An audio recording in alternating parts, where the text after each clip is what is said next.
Uy, over, straight back na tanan. Kanina kay mga ana. Karon kay ana naman tanan, naka-straight down back. Para...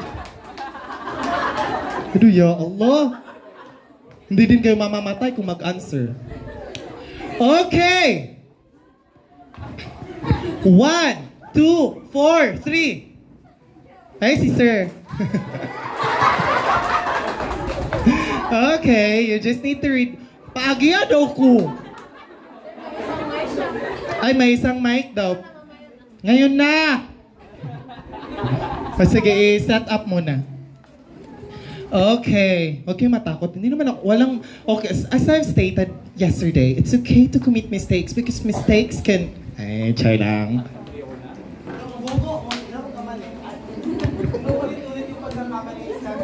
Hello. Assalamualaikum.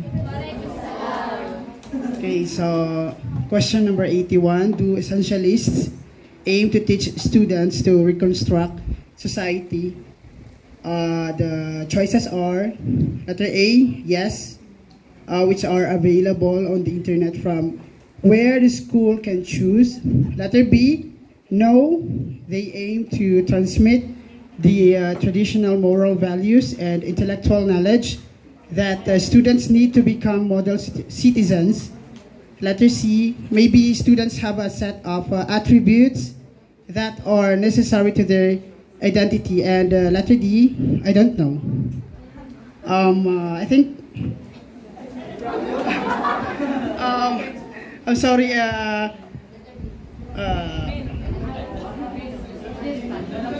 no. All right, for me, I think it's a yes, which are available on the internet from where the school can choose. Why do you think so? It's because, diba, especially for this time, know that though hindi lahat tayo are relying on the internet, but somehow internet can also help us, no? Yeah. In getting those basta yun na yun. Okay, pressure ako. Thank you for explaining why do you choose that specific option. Okay, ganun ha, magbigay ng humanda kayo. Okay, thank you. Okay. Ang hanapin natin dito is essentialist. Okay? Essentialist means ang tiniteach niya is the basics. Okay. Parang ang lakas-lakas nito na microphone. Normal lang. Lakas ka talaga, malakas talaga yung boses ko. Okay, dahil sinabi ko kanina na pag maybe, hindi na yan correct answer, i-uumit na tong Charlie. Wala na ditong Delta. Over ka, I don't know. So we have Alpha and Bravo. Ang Alpha, correct yung statement ni Sir, na though the internet can also provide negative, but it also has positive impact to us. Actually, ang gusto lang talaga ng internet, yung gumawa ng internet, is to help. But, over manggod ang mga tao, over manggod ta. Wala nang moderation.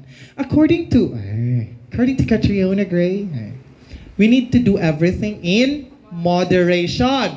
Ang iba kasi, ginagamit na nila sa bad thing. Diba? But is it suited to the question?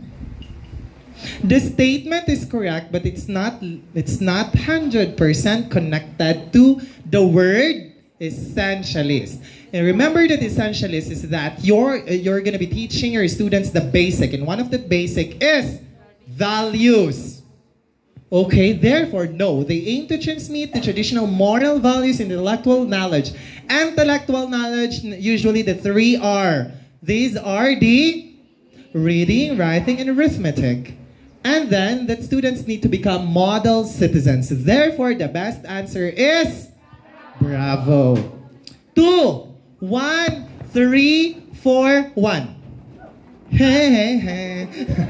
Kindly pass the microphone. Ayan. Hindi attentive. Yung iba nagtayo na, hindi pa natawag. Number 3 pa lang tinawag ko. Yung number 4 doon sa likod, nakatayo na. Excited? Ay, yung una-una magtayo, mag-answer.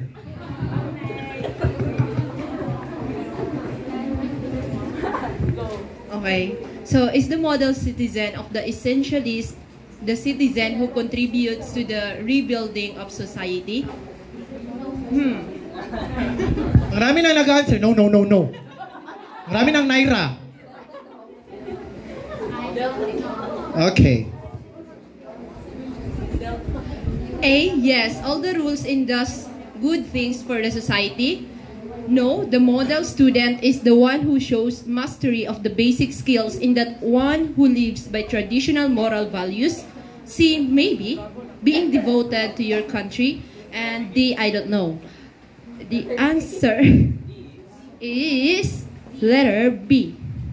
Why? Ay, joke lang. Galit na galit. Sir Jerry? Yes, because as you said earlier, sir. Kumanda ka sa akin.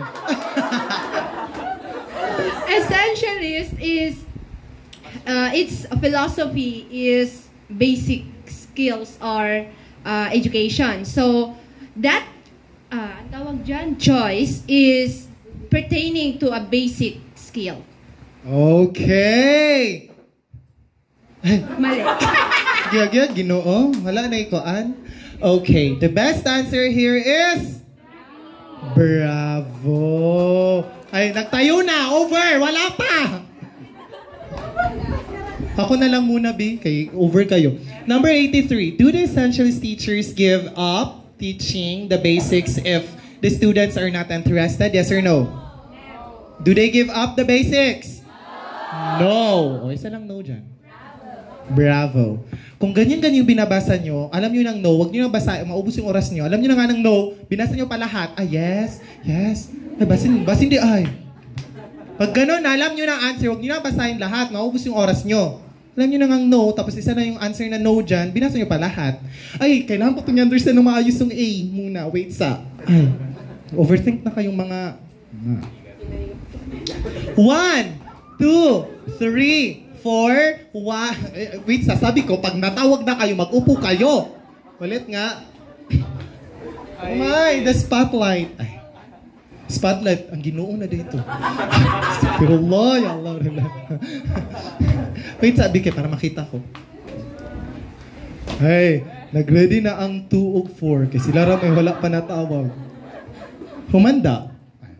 4, 1, 4, 2. Hey, sinong last?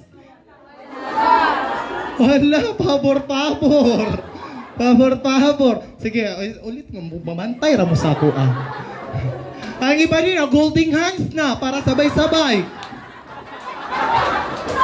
Over ha, huwag kayo mag-holding hands. Mapatay ko kayong lahat. Ay. Okay, 1, 2, 4. Sinong last? Meron daw. Ayun, si madam na nakaupo pa. Pakipasa ang microphone or ipakain ko sa inyo yan.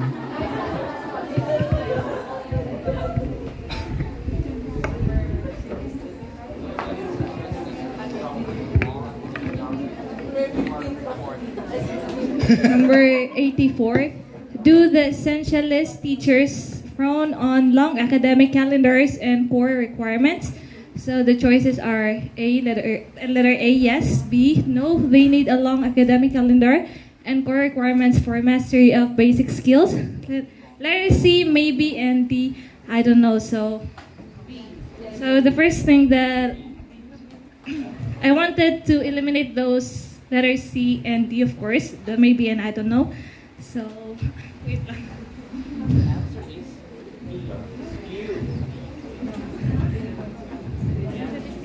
Bismillah.